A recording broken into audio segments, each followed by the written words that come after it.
The question was barely louder than a whisper, almost lost beneath the hum of refrigerators and the soft music playing in the luxury bakery, but it carried a weight that could have cracked the marble floor beneath it.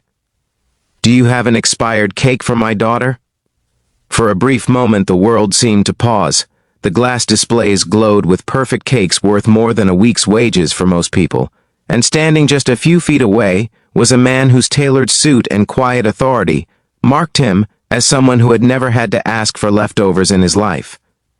The millionaire heard everything. He wasn't supposed to, but he did, and what followed would change lives in ways no one inside that bakery could have imagined. If you believe in kindness, second chances, and the quiet power of compassion, take a moment right now to like this video, share it with someone who needs hope, leave a comment, and subscribe to the channel. Stories like this remind us that humanity still matters, especially when no one thinks we're watching.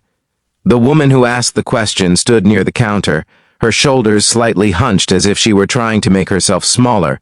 Her coat was too thin for the cold outside, and her hands trembled, not just from the chill but from the humiliation she had clearly rehearsed in her mind before walking in. This bakery was not meant for people like her.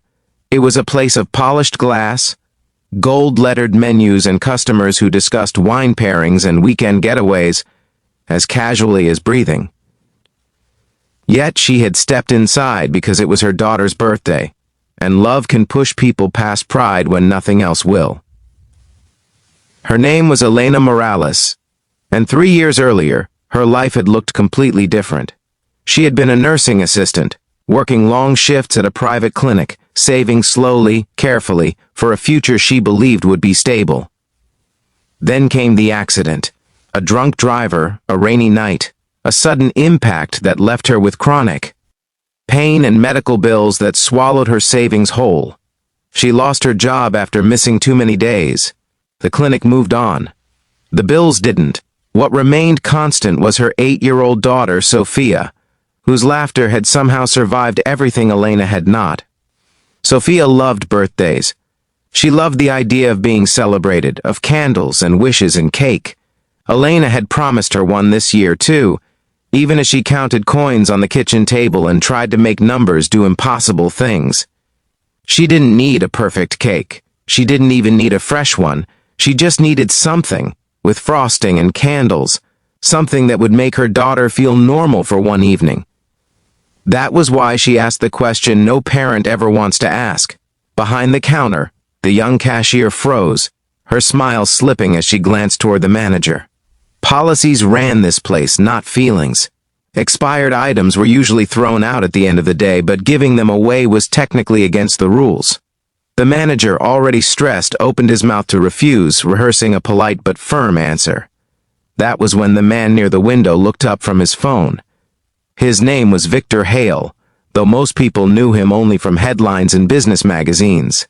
He was the founder of a tech empire, a self-made millionaire who had built companies, bought buildings, and learned how to read balance sheets better than faces. He was in the bakery because it was quiet, because no one bothered him here, because the scent of sugar and butter reminded him of a time before success had hardened him.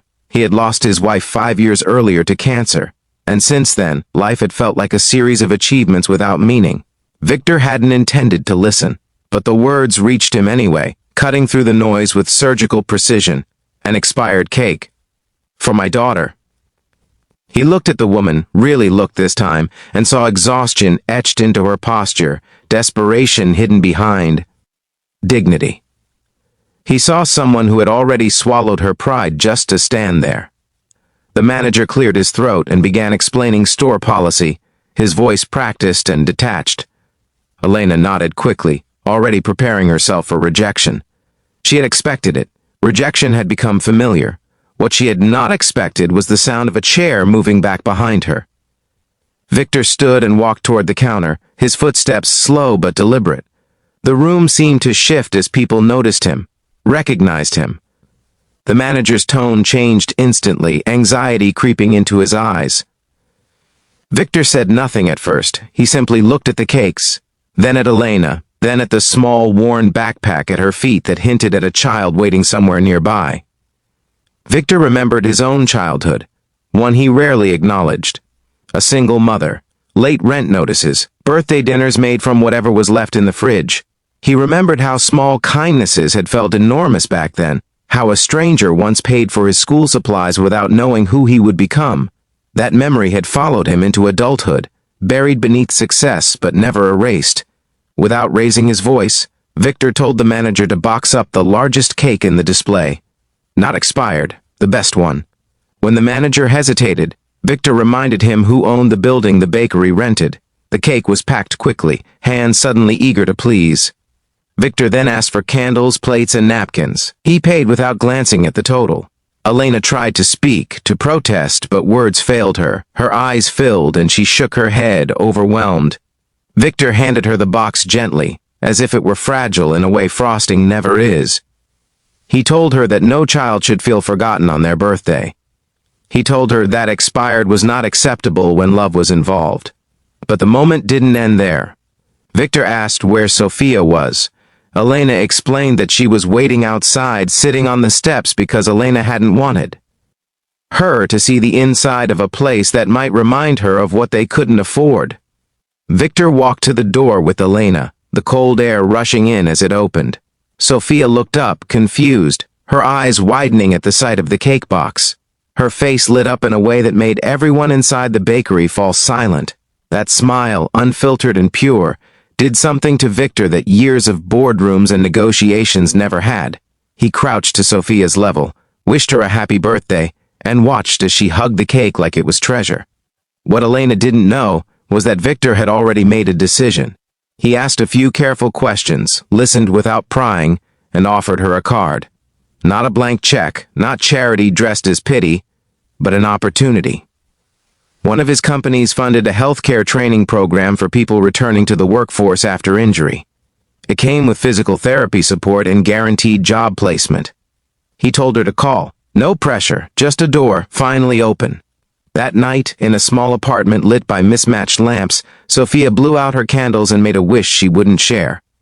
Elena watched her daughter laugh with frosting on her nose and felt something unfamiliar bloom in her chest. Hope, fragile but real. She held the card in her hand long after Sophia fell asleep, afraid to believe it was real. Weeks later, Elena made the call. Months later, she started training. A year later, she stood in scrubs again, stronger, steadier, with a future that didn't feel like a constant apology. Victor never took credit publicly. He checked in once, quietly, and smiled when he heard she was doing well. Years passed. Sophia grew. Elena healed, not just physically but emotionally. She taught her daughter that kindness can come from strangers, but dignity comes from perseverance. On one birthday years later, they returned to that same bakery not to ask for leftovers but to buy a cake together. Elena paid in full. She left an extra tip. If this story touched your heart even a little, if it reminded you that kindness still exists in unexpected places, please take a moment now to like this video, share it, and subscribe. Your support helps keep stories like this alive. And before this story ends, I have a special request for you. Please comment below with one word that represents what this story made you feel. Hope, tears, faith, gratitude, or kindness. Your words matter more than you know.